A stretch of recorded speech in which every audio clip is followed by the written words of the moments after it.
Chaque consommateur a une arme, il suffit d'arrêter de cliquer. Donc, moi, j'engage vraiment tout le monde à entrer dans la grève du clic. On passe des heures et des heures à regarder des pénétrations d'orifices extrêmement brutales, mais aussi, il faut bien le dire, des actes d'humiliation répétés, des têtes dans les chiottes, des femmes qui se font insulter en flux tendu.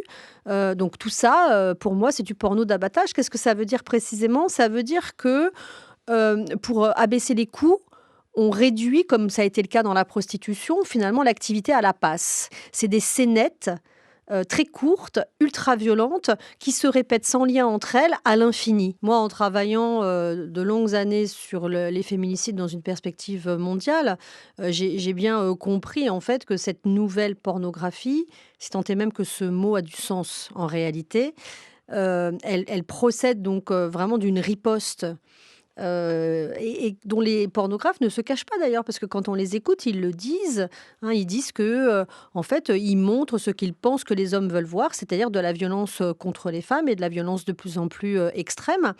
Et donc il me semble que pour moi, il y a une sorte de trilogie infernale, les féminicides, les attentats masculinistes et la nouvelle pornographie.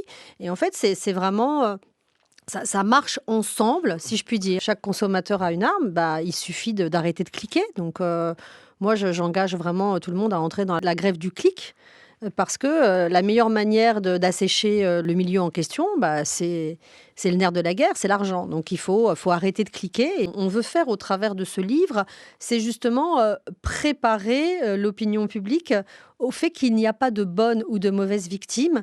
Il y a des femmes qui sont victimes d'un système de prédation ultra violent et que ces femmes doivent avoir toute notre aide, toute notre solidarité, notre sororité et toute notre empathie, parce que ce qu'elles ont vécu est inacceptable dans une société comme la nôtre aujourd'hui.